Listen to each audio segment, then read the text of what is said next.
नमस्कार दोस्तों, मेरा नाम है विशाल और आप सबका स्वागत है स्टॉक बॉक्स के stock market business and financial updates में।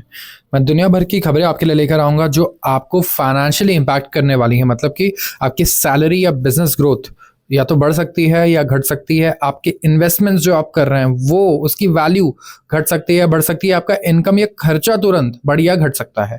तो ये इसलिए बहुत इंपॉर्टेंट खबरें हैं और हमारा गोल सिर्फ फाइनेंशियल इम्पैक्ट पर है, दैट्स इट। सो कुछ भी हो रहा है पूरी दुनिया में, अगर फाइनेंशियली इम्पैक्ट कर रहा है मुझे, मैं आज वो यहाँ डिस्कस करूंगा। अब ऐसे वीडियोस अगर पसंद है तो प्लीज इस चैनल को सब्सक्राइब कर लीजिए, क्योंकि 80 to 90% लोग जो वीडियोस देखते हैं they don't subscribe and they don't engage. So please आप लाइक कीजिएगा एंड चैनल को सब्सक्राइब कीजिएगा। शुरुआत कर रहा हूँ सबसे पहले बहुत इंपॉर्टेंट न्यूज से। Vladimir Putin Russian president India visit कर रहे हैं और काफी एक्सपेक्टेशंस हैं। तो यहाँ पे सबसे पहले कौन से सेक्टर्स, अगर मेरी इन्वेस्टमेंट्स हैं तो किस पे ज्यादा फर्क पड़ने वाला है। सबसे पहले तो हम फोकस कर रहे हैं फार्मा और केमिकल एक्सपोर्ट्स पे टू रशिया। ये हमारा एक बहुत बड़ा एजेंडा है और इंपोर्ट्स को लेके भी एजेंडा है ऑफ कोर्स, लेकिन सबसे पहले एक्सपोर्ट्स की बात करेंगे। तो इंडिया जो है यहाँ पे कीन है to exporting pharmaceutical products and chemical and engineering goods or machinery and automotive and agricultural and marine goods to Russia-led Eurasian Economic Union। तो EAEU यूरेशियन इकोनॉमिक यूनियन है, जिसमें रशिया और उसके एलाइज हैं, यूरोपियन एलाइज। एंड यहाँ पे India बहुत ही ज़्यादा इंटरेस्टेड है कि हम एक्सपोर्ट करें हमारे दवाइयाँ, chemicals, engineering goods, machinery, automotive, cars और एग्रीकल्चर और मरीन गुड्स। एंड यहाँ पे क्योंकि आप देख सकते हो रशिया का वैसे भी ट्रेड वेस्टर्न कंट्रीज के साथ काफ़ी कम होता जा रहा है, तो India has a big space to fill. यहाँ पे $59 बिलियन का जो ट्रेड डिफिसिट है मॉस्को के साथ, वो हमारा कम हो सकता है। यस, मॉस्को के साथ ट्रेड डिफिसिट इसलिए है क्योंकि हमने एक तो इनसे क्रूड काफ़ी बाय किया, ठीक है, पिछले कुछ सालों में, आपको पता ही है। और हम इनको क्या ही एक्सपोर्ट करते हैं इतना ज़्यादा, साथ में हम इनसे डिफेंस इक्विपमेंट भी खरीदते हैं। तो ये भी एक बहुत बड़ा रीज़न है कि हम इम्पोर्ट ज़्यादा करते हैं और एक्सपोर्ट कम करते हैं। तो न्यू दिल्ली ने यहाँ पे 65 नॉन टैरिफ बैरियर्स बताए हैं जो मरीन एक्सपोर्ट फेस करते हैं टू रशिया। मतलब आज इंडिया से आप रशिया एक्सपोर्ट करना चाहो तो एक तो होते हैं टैक्सेस बहुत ज़्यादा नहीं है। एक बैरियर है जो नॉन टैरिफ है, नॉन टैक्स बैरियर है। क्या होता है, जैसे कि आप एक कंट्री से ए और दूसरा एक इंसान है कंट्री बी से। अब नॉन टैरिफ बैरियर्स अगर मैं बी पे लगा रहा हूँ, इसका मतलब कि वो सेम गुड्स जो आप इंडिया में एक दिन में एक्सपोर्ट करके मार्केट में ले आते हो, उसको 2 महीने लगेंगे। पहले लाइसेंस लेना होगा, अप्लाई करना पड़ेगा, परमिशन लेना पड़ेगा, परमिट्स लेने पड़ेंगे, तब जाके होगा। तो मैं टैक्स नहीं लगा रहा हूँ, लेकिन मैं इतने बैरियर्स लगा के रखा हूँ कि 2-3 महीने लग जाते हैं उसको सामान यहाँ बेचने में।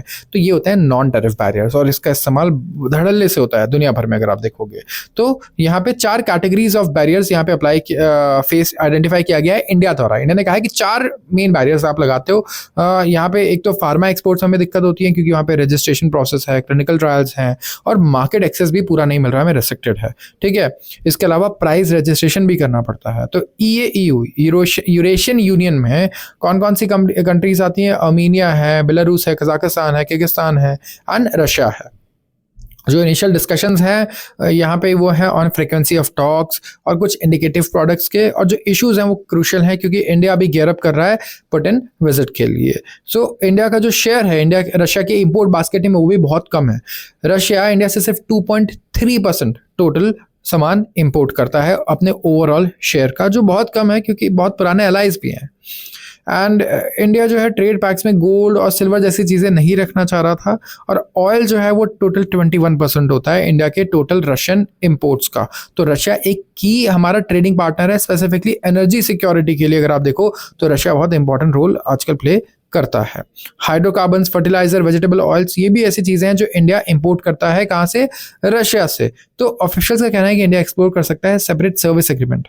एंड एक बहुत बड़ा इंपॉर्टेंट चीज है वो है डिफेंस। तो इंडिया सबसे पहले रशिया से चाहता है अच्छे डिफेंस सिस्टम्स जो इंडिया ने यूज भी किए हैं। They are very famous, S-400, S-500, ये सारी जो सीरीज है इनकी डिफेंस के लिए, दे आर वेरी पॉपुलर, बहुत मोबाइल भी होते हैं। तो इंडिया चाहता है कि और ज्यादा वो इंपोर्ट करे। इसके अलावा अगर आप देखोगे तो और डिफेंस इक्विपमेंट्स हैं, इवन जेट फाइटर्स की भी अगर बात करें तो, क्योंकि हमारा ऑलरेडी एक प्रोग्राम चल रहा है, तो हम लोग टेक्नोलॉजी ट्रांसफर भी यहाँ पे डिस्कस करने की कोशिश करेंगे मॉस्को के साथ। तो ये रहा ओवरऑल हमारा एजेंडा। आप समझ गए कि हम क्या एक्सपोर्ट करना चाहते हैं, क्या इंपोर्ट हम बढ़ाना चाहते हैं, किस तरीके से हम चीज़ें फिक्स करना चाहते हैं। तो ज़रूर यहाँ पे आप नज़र रखिएगा कि कौन सी इंडस्ट्री है जिससे बढ़िया फ़ायदा हो सकता है, कहाँ पे हम लोग इसको एज एन अपॉर्चुनिटी यूज़ कर सकते हैं अपने फ़ायदे के लिए। अगले आर्टिकल की बात करूंगा और ये है पायलट्स और इंडिगो से रिलेटेड। आप लोग ऑलरेडी न्यूज़ में देख रहे होंगे तो आपको सोच रहे होंगे कि क्या हो रहा है ये। तो मैं आपको बता देता हूँ, जो पायलट रेस्ट गाइडलाइंस आए हैं गवर्नमेंट के द्वारा, इसके वजह से इंडिगो को अब नाइटमेयर फेस करना पड़ रहा है जी।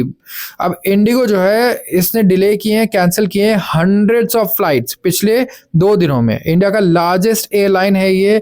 और नए पायलट की मतलब मैं कहूँगा कि जितने भी एयरलाइंस हैं ऑफकोर्स सबको ये फेस करना था, लेकिन इंडिगो क्योंकि सबसे बड़ा है, सबसे ज़्यादा फ्लाइट्स है इनकी, तो हमें सबसे ज़्यादा यहाँ पे इसका इम्पैक्ट देखने को मिल रहा है इनके ऊपर। अब नई गाइडलाइंस आई हैं पायलट के बारे में और एम्प्लॉयज़ के बारे में कि उन्हें और ज़्यादा रेस्ट मिलनी चाहिए और इनके जो ड्यूटी आवर नॉर्म्स है वो भी चेंज किए गए हैं। एंड अगर आप देखोगे ट्यूसडे को तो सिर्फ 3 आउट ऑफ 10 फ्लाइट्स थी इंडिगो की जहां पे क्या था, टाइम पे डिपार्ट हुई है ये, ठीक है। और अपसेट हो गए पैसेंजर्स भी। और यहाँ पे जो एयरलाइन का अपेरेंट जो लैक ऑफ रेडीनेस था नए रूल से डील करने का, वो भी पीक विंटर में, इसको लेकर के भी लोगों में खास नाराजगी देखी गई। जो एयरलाइन है वो 150 और फ्लाइट्स कैंसिल करने वाला है और इसके लिए बहुत सारे ऐसे रीजंस हैं जो ये दे रहा है। सबसे पहले तो डीजीसीए के नॉर्म्स आए नए, वहाँ पे क्या होता है पायलट को जो है वो आपको और ज़्यादा पहले से रेस्ट देना होगा। इसके अलावा यहाँ पे कैप कर दिया है इन्होंने नंबर ऑफ लैंडिंग्स जो एक पायलट परफॉर्म कर सकता है 12 AM से 6 AM के बीच में, मतलब रात को। तो वीकली रेस्ट रिक्वायरमेंट भी बढ़ गई क्योंकि रात को 12 से 6 AM के बीच में आप कम लैंडिंग्स कर सकते हो। ऑल्दो इंडिगो और दूसरे कैरियर्स जो है उन्होंने लॉबी भी किया बहुत इंटेंसली कि रूल्स को पोस्टपोन किया जाए, अभी मत रखो, बाद में ये रूल्स अप्लाई कर देना आप। गवर्नमेंट से गुजारिश की गई लेकिन ऐसा नहीं हुआ। अब डिसरप्शन को कंटेन करने के लिए, स्टेबिलिटी को रिस्टोर करने के लिए इन्होंने इनिशिएट किया है कैलिब्रेटेड एडजस्टमेंट अपने स्केड्यूल्स में, और ये जो मेजर्स हैं ये they will remain in place for hours. अब दूसरा एक और रीजन ये बताया जा रहा है कि दिल्ली वगैरह में स्पेसिफिकली अगर आप देखोगे तो ए स्पेस यहाँ पे काफी ऑक्यूपाइड है क्योंकि व्लादिमीर पुतिन आ रहे हैं। दूसरा, मोदी जी वेलकम करने के लिए उन्हें स्पेसिफिकली हमें दिखा कि रनवे पे चले गए, तो इससे काफी अगर आप देखोगे तो सिक्योरिटी मेजर्स लेने होते हैं, तो काफ़ी ज़्यादा प्रॉब्लम्स एयरलाइंस को फेस करनी पड़ गई। तो जो लोग इन्वॉल्व हैं एयरलाइन के ऑपरेशंस में उन्होंने तो ब्लेम किया है पुअर प्लानिंग को फ्लाइट डिसरप्शंस के लिए, और इनका कहना है कि जो एयरलाइन है इन्होंने हायर ही नहीं कर रखे हैं एडिक्वेट पायलट्स, ना इन्होंने ट्रेनिंग वगैरह ज़्यादा बढ़ाई। तो जो लेफ्ट जो अवेलेबल पायलट्स थे इनके पास, उन्होंने स्ट्रेच किया है thin through frequent reassignments, longer work days और एक्सटेंडेड डेडलाइनिंग। तो एयरलाइंस वगैरह में स्पेसिफिकली अगर आप देखोगे तो लोग काफ़ी कंप्लेन करते हैं बिकॉज लोगों की हालत, एम्प्लॉयज़ की हालत काफ़ी ख़राब रहती है वहाँ पे। 18 घंटे भी उन्हें ड्यूटी करनी पड़ जाती है जो एयरलाइन स्टाफ होते हैं, ड्यू टू प्रॉपर मैं कहूँगा एक तो लैक ऑफ प्लानिंग भी एक रीज़न रहता है, और ड्यू टू अंडर स्टाफ, क्योंकि इनका एयरलाइन का पूरा काम ये कॉस्ट कटिंग पे होता है। कॉस्ट कटिंग पे बहुत ही ज़्यादा ये फोकस करते हैं और हर चीज़ में कॉस्ट काटने की कोशिश करते हैं। तो अगर आप देखोगे तो ये काफ़ी थिन मार्जिन पे काम करते हैं, even when it comes to employing sufficient people या मेंटेनिंग स्टाफ। तो इंडिगो जो है इसने मेंटेन किया है around 4% crew as buffer extraordinary situation के लिए, इनका ये कहना है क्रू प्लानिंग का। और जो इंक्रीज रिक्वायरमेंट आई है क्रू की न्यू रूल्स की वजह से, तो बफर यहाँ पे अब 0 हो गया है। तो इंडिगो के पास अब 0 बफर था, ठीक है। वो द लास्ट ईयर भी अगर आप देखोगे तो इंडिगोज ओन्ड फ्लीट एक्सपैंड हुई है सिर्फ 24 एयरक्राफ्ट से, क्योंकि स्लगिश एयरबस की डिलीवरीज रही है एंड करीब 40 प्लेन तो ग्राउंड ही हो गए थे क्योंकि Pratt and Whitney engine issues आ रहे थे। तो यहाँ पे ओवरऑल अगर आप देखोगे तो कोई खास बहुत ज़्यादा इंडिगो में ऐसा नज़र नहीं आता है कि जो मैनेजमेंट है वो बहुत अच्छे से काम कर रही है। बस कॉस्ट कटिंग पे जब आपकी कंपनी फोकस करने लग जाए और एक्सपेंशन पे इतना फोकस ना करे, then you know that company अब is not very ambitious in terms of growth. And जो मैनेजमेंट की रिलक्टेंस है टू हायर स्टेम्ड, ये स्टेम हुआ है कहाँ से, फ्रॉम एन इंटरनल स्टडी जहाँ पे यूटिलाइजेशन दिखाया जा रहा था कि लो है और सिर्फ 57 आवर्स पर मंथ है, इवन दो पायलट जो हैं वो पे किए जाते हैं फॉर फिक्स 70 आवर्स। तो मल्टीपल ऑफिशियल्स जो है उन्होंने डिसएग्रीमेंट भी किया इस कंक्लूजन के साथ, और जो एवरेज है उनको लगा कि काफ़ी लो है क्योंकि पायलट जो है स्मॉलर बेसिस में जैसे कि लखनऊ और जयपुर वो कम फ्लाई करते हैं, लेकिन जो मेट्रोज में है उन्हें पूरी तरीके से यूटिलाइज किया जा रहा है, उनके टाइम को पूरी तरीके से यूज़ भी किया जा रहा है। तो ये रही बात हमारे एयरलाइंस की।